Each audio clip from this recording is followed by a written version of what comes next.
ودابا حنايا واحد الاضافه بالنسبه للملعب، هذا تحدي لاداره فريق الجيش الملكي.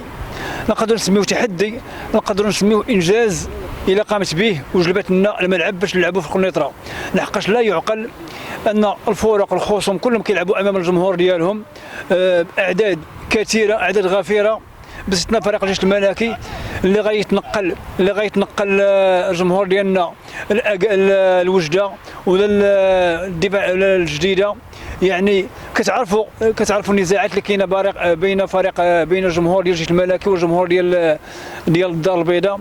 يعني لا يعقل ان نلعبوا في الدار في جديده، ولا يعقل نلعبوا في سميتو في وجده. ولهذا كما قلت لكم تحدي الفريق الاداره ديال الفريق باش جبنا التيران.